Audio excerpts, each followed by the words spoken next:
Let me read just a little bit from the introduction by Sylvester. I have seen the genius of youth far too many of us take for granted. You will read about their challenges, accomplishments, and hopes to do better, be better, and create opportunities for their parents, peers, and neighborhoods. Hopefully, you will agree that they are born survivors with an entrepreneurial edge. If we learn to listen and act on what they're trying to tell us, I have no doubt that the change we all seek will rise like a born-again phoenix with unlimited potential and possibility. It's a privilege to know you, my friend, and I'm so glad we finally have you here to speak. So please welcome Mr. Brown. Thank you, Brad. I want to start this conversation off with a direct address to the young people. I want you to know I apologize to you. I apologize to you because my generation, we left you a mess. It's not your fault that you were raised in a neighborhood that's crime-filled where gunshots go off at night. It's not your fault that it's easier to go to prison than it is to go to college. You did not make this world of selfishness and greed. You did not create this world that's so off balance and so hypocritical. And I apologize that we have left this big old mess for you to fix, but I'm counting on you to fix it. It has to be strange. It has to be a strange sort of betrayal for you to look at what adults do, what the government does. You must feel, hey, this is not what you taught me. But I want to tell you that sometimes betrayal is a good thing. Sometimes betrayal can fuel passion. Let me give you a quick example. As a Jehovah's Witness, we were taught that the world was coming to an end in 1975. In 1975, I would have been 18 years old. So I'm like, man, my life is going to end at 18. And I believed it. Because this is what my religious leaders told me. This is what my mother told me. And then when it didn't happen, I was like, okay, I'm free. My parents don't know everything. My adults in my life can be wrong. So that made me think, okay, since there are no rules, let me decide what I can and cannot do. I was free. Keep in mind, young people, there is a powerful precedent of young people standing up, voting, speaking out, and publicly challenging wrong-headed adults and majority thinking. Those who engaged in civil disobedience during the battles for workers' and women's rights, for racial equality and justice, the wars in Vietnam and Iraq, the Occupy Wall Street demonstrations, the Black Lives Matter protests, and those kids who protested after the Portland, Florida shootings. All of them, throughout history, were on the right side of history. The title of my presentation is How Do We Change the World? And that's very ambitious. It's an ambitious title.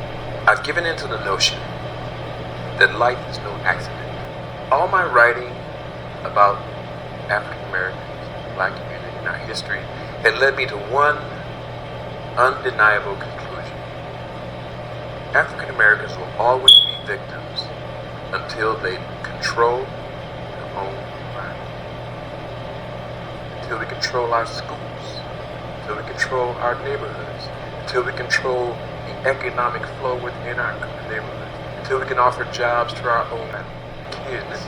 So the mission I'm on now, my latest adventure, is to find a way that we can do for ourselves. Something that Booker T. Washington, Marcus Garvey, Elijah Muhammad, Martin Luther King Jr., Malcolm X, and even Louis Farrakhan, they all talked about it in various forms. You've got to have your own. You've got to control your own. And ironically, guess who's really talking about it today? Hip-hop artists, rappers. There's something about them. I think they hold the key to a massive do-for-self movement. Some of today's young artists are rapping about financial literacy, land, business ownership, buying blocks and creating businesses and urban-centric educational and nonprofit organizations. Superstars like T.I. and Queen Latifah are building affordable homes in their old neighborhoods. Jay-Z, Chameleonaire, and Diddy, they're investing in entrepreneurship. Akon, I was talking to Brian about this in the car. Was it Brian? I was talking in the car. Akon. You guys familiar with Akon? This guy is revolutionizing parts of Africa. You know, he's using solar technology and internet technology to create jobs and create new economic streams in Africa. A young guy, a rapper. Nas gave an apt description of the power of hip-hop when he said, "I think hip-hop could help rebuild America. We are our own politicians, our own government. We have something to say. We're warriors." What if we nationalize Jay-Z's Buy the Block movement? What if banks and corporations and government entities matched or exceeded the rapper's financial and land ownership investments? So you have a movement that's got cultural relevance, that's got lyrics, that has young folks singing about owning their own, controlling their own blocks. Now, I want to show you how this culturally relevant campaign could sound. I want you to say, own the lot, own the block, own the lot, own the block, own the lot, own the block. Help them out. Own the lot, own the block, own the lot, own the block, own the lot, own the block, own the block.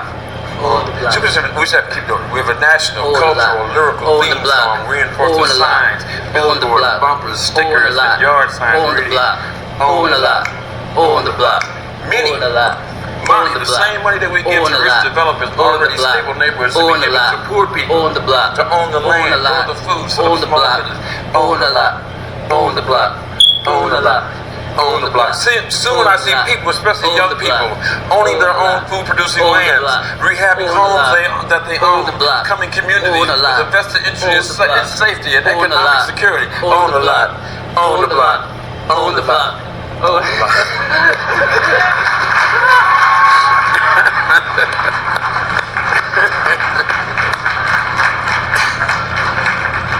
Thank you, Simon. Thank you. You get it? You see how it can be hip, but still have power and relevance? We can be singing about empowering our own people by letting the hip-hop artists run with it. So, it's a dream. It's my humble attempt to use my skills and my passions to improve my world.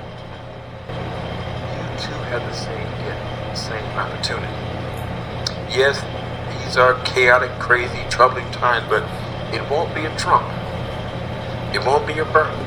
It won't be a Bloomberg or a Buttigieg or a Biden who will change the world. My friends, it will be you, me, us, we. We have the power. We must have the vision. We must be the agents of change. We will have to stand up for the hope of the nation. Ladies and gentlemen, young men and women, life is so very short. Let us not live our lives in vain. The obstacles are humongous.